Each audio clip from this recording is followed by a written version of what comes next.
Ce débat est d'abord l'occasion pour nous de tirer la sonnette d'alarme sur un système de santé en souffrance. Le tour de France des hôpitaux que je mène depuis 9 mois avec les parlementaires communistes révèle à chaque établissement visité les mêmes constats et les mêmes attentes de la part des personnels soignants et non soignants. Ce qu'ils réclament avant tout, ce sont des moyens pour pouvoir soigner dans de bonnes conditions leurs patients. Ce qu'ils revendiquent, ce sont les embauches de personnel pour prendre en charge les personnes qui arrivent toujours plus nombreuses aux urgences et accueillir dignement les personnes âgées dans les EHPAD. On aurait pu espérer du plan santé présenté par le gouvernement le 18 septembre dernier un changement de cap. Il n'en est rien. Le budget de la sécurité sociale pour 2019 prévoit 3,8 milliards d'économies sur l'assurance maladie, dont 1 milliard d'euros à la charge des hôpitaux, après 1,4 milliard d'économies sur cette année. Comment répondre à la crise du service public hospitalier dans un tel carcan budgétaire ? La question de l'hôpital ne peut se résumer, comme le fait le gouvernement, à une question de réorganisation interne. Sans moyens nouveaux, l'hôpital continuera de souffrir d'un sous-financement chronique qui l'empêche d'assurer sa mission de service public auprès de nos concitoyens. Affaiblir le système hospitalier et sa présence territoriale, c'est aussi affaiblir le système de santé dans son ensemble. Comment attirer et retenir des médecins généralistes sans plateau technique à proximité? Comment garantir une prise en charge rapide de la qualité sans service d'urgence dans chaque bassin de vie? Combiné à l'absence de régulation publique sur l'installation des médecins, il en résultera inévitablement une progression des déserts médicaux. Sans une présence hospitalière équitable et renforcée sur tout le territoire, c'est donc l'accès aux soins qui deviendra plus difficile. À cet enjeu de la démographie médicale s'ajoutent des difficultés financières de plus en plus importantes pour se soigner et qui se traduisent souvent par un renoncement aux soins. Dans ma région des Hauts-de-France, les patients doivent sortir de leur poche 575 € chaque année pour se soigner selon un sondage publié cette semaine. Certaines personnes s'endettent via des crédits à la consommation pour régler la facture auprès du médecin. Selon ce même sondage, près d'un Français sur 3 a renoncé à se soigner au cours des 12 derniers mois, dont la moitié des cas en raison d'un reste à charge trop élevé après remboursement de la sécurité sociale et de la mutuelle. Quand on pose à nos concitoyens la question suivante, au cours des 12 derniers mois, vous est-il arrivé de renoncer à vous faire soigner? La réponse est oui à 30 % des personnes interrogées. Des médecins de plus en plus éloignés du lieu de vie et des soins de moins en moins bien pris en charge par la sécurité sociale, tel semble l'avenir promis à nos concitoyens en l'absence de moyens nouveaux pour la sécurité sociale et l'hôpital public. J'en viens maintenant au fond de cette proposition de loi très dense et qui traite de nombreux sujets. Si les 28 articles qui nous sont présentés aujourd'hui comportent quelques avancées, ils ne sont pas à la hauteur des défis auxquels notre système de santé est confronté et que je viens d'énumérer. Nous partageons les mesures consensuelles qui portent sur la nécessité de développer la prévention dans nos politiques de santé.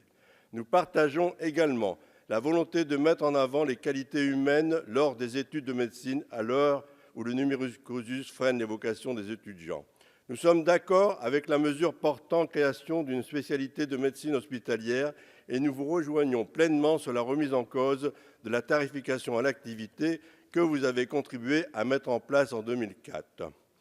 Vous connaissez notre combat pour sortir l'hôpital de la course à l'activité et il est heureux de voir que nos revendications inspirent nos collègues les Républicains. Je note également une série de mesures sur la réforme des études médicales et paramédicales, des points sur lesquels nous pouvons en partie nous retrouver. Pour le reste, nous constatons de fortes convergences entre le plan santé du gouvernement et vos propositions. L'ambition affichée est de pousser encore plus vers le décloisonnement entre le public et le privé pour répondre aux dysfonctionnements du système de santé sans remettre en cause un cadre budgétaire prônant l'austérité. S'agissant du volet sur l'accès aux soins, le texte encourage le regroupement des structures de santé au niveau des territoires en s'appuyant sur le groupement hospitalier de territoire qui sont depuis plusieurs années des outils de restructuration de l'activité hospitalière. Il est également prévu de mettre en place des villages de santé pour une meilleure offre de soins en incitant les professionnels de santé à travailler ensemble, Mais en l'absence de moyens nouveaux et dans un contexte de pénurie de médecins, on peut douter de l'efficacité de ce type de dispositif. En revanche, vous refusez de mettre dans le contexte la suppression du numerus clausus et vous préférez multiplier les lieux de stage pour les étudiants en médecine pour les inciter à aller vers le secteur libéral et dans les zones sous-denses. Ces mesures ne sont pas à la hauteur du problème de la démographie médicale et des déserts médicaux. Comme dans le plan santé du gouvernement, il s'agit principalement des mesures incitatives en matière d'offre de soins, mais je ne vois aucune disposition susceptible de prendre à bras-le-corps la question des déserts médicaux. Parallèlement, cette proposition de loi ne répond pas à l'urgence de la crise hospitalière et du monde de la santé que nous relayons depuis plusieurs mois. Elle ne prévoit pas de moyens supplémentaires pour l'hôpital, mais poursuit dans la logique du dysfonctionnement, du décloisonnement qui met en concurrence le service public de santé et les établissements privés lucratifs. Rien n'est prévu, par exemple, pour dégager les ressources supplémentaires pour faire face à la crise des urgences, pour revaloriser les carrières des agents hospitaliers et des internes en médecine. De même, on peut regretter que la question de la dépendance et des EHPAD ne soit traitée que sous le seul aspect du droit à la prescription d'un médecin coordinateur.